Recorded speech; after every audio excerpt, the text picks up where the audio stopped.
Yo, yo, yo. Do you know, like, one of the funniest things to me? It's occurring to me finally that it's funny. Not like, oh, but like, just like strange. Like, fear of failure. The reason why I feel like sharing about this is because a lot of the times we don't do things because we fear failing at them. We fear the ridicule that comes with failing, the disappointment. Perhaps there's losses involved in the failure that could happen, like all the different avenues of failure that could happen. So a lot of the times we'll choose to not do the thing. We choose to wait until something seems more certain or guaranteed, or we just wait and we don't do a damn thing, and we sit under a rock and we gather dust because we don't want to fail. But it's a self-fulfilling prophecy. Like, think about it, because then we're not even trying, so we're already opting in to just accept failure, to not do the things, to not try, is to just opt in to failing right off the bat.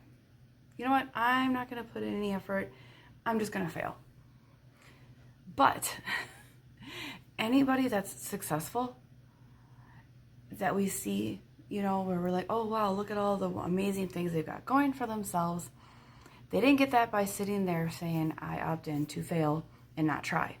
They got there by trying things, sucking at them, and learning from their experiences and getting better, better, and better.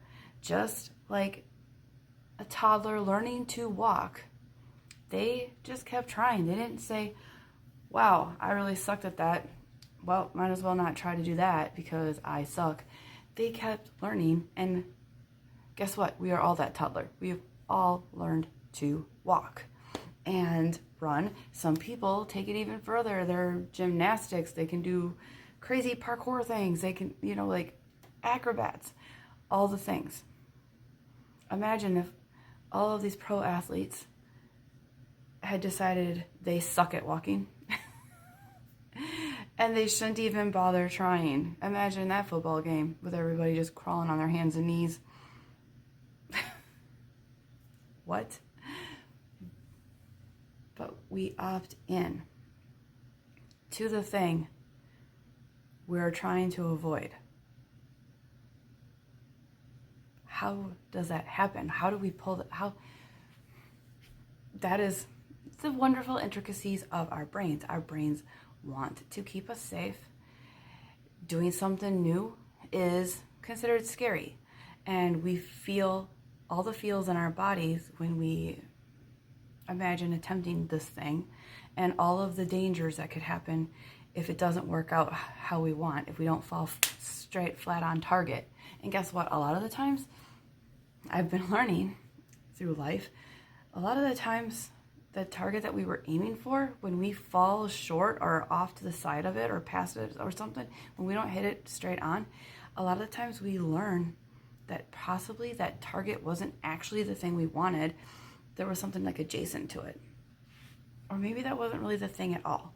We learned that it was what was really driving us was something completely different. But we can't learn anything unless we are doing the things. Even if we have no idea what we're doing, we have got to just start. I love it. Chalene Johnson has said many a times, start messy. And this has been a reoccurring theme, and all of my own personal development, coaching that I've received from, and also from like the people I surround myself with. I see a different perspective on failure. Growing up, I was not allowed failure. Anytime I fucked something up or didn't do something good enough or did something that was not right, I heard about it constantly. And I'm telling you right now, I was a pretty basic, low-key child. Like, I didn't do a ton of crazy things that would keep parents up late at night.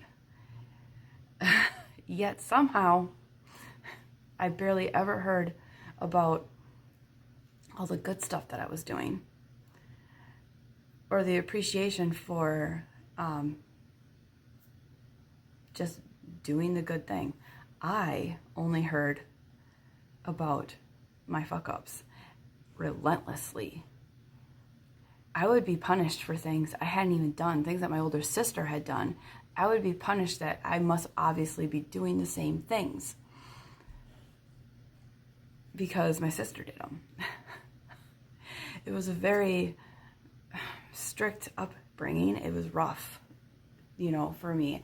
And like, I've downplayed it over the many decades of my life because in hindsight, it's like, yeah, well, there was kids that had it way worse. There's kids that do have it way worse, that have neglectful or really abusive parents, that have been put in situations that cause severe trauma and issues with coping in adulthood.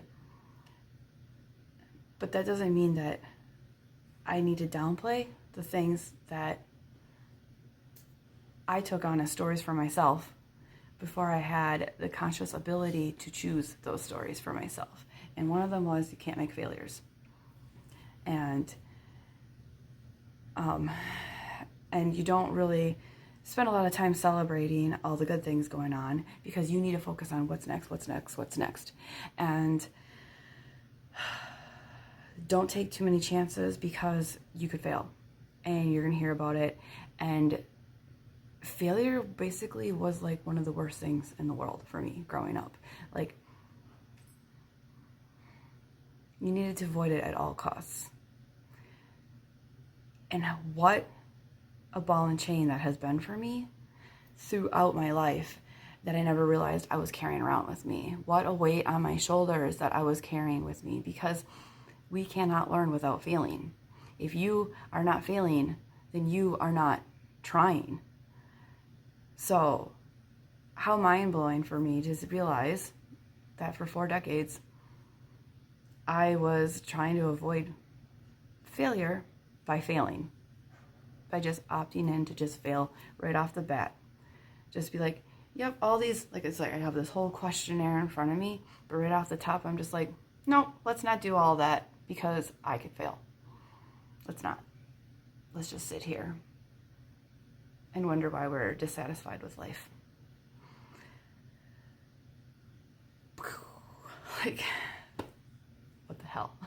So I wanted to take a moment to share that because a lot of times we don't notice these things because we really did opt into a lot of stories that were given to us.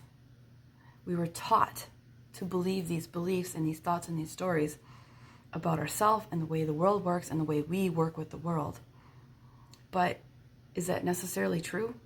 Those were just opinions and thoughts that were bestowed upon us by those before us and around us who are doing their best to do their best, but those are also just their thoughts and beliefs that have been bestowed upon them from those before them and around them. And it's time to break that damn cycle. It's time to teach ourselves and our children and our grandchildren that we don't need to know all the freaking answers, especially in our 20s and our 30s. Like, what? Like, we need to go out and try the things. We need to see what really lights us up and what makes us happy, because we're not here just to survive. We're here to thrive and to feel joy and to create an impact amongst those around us. And we can't do that if we're miserable under a rock somewhere. So if you're not sure how to get started on this, hit me up, because if you're not sure how, I'm a couple steps ahead of you already, and I am willing to be like, here's my hand, let's go. Talk to you later.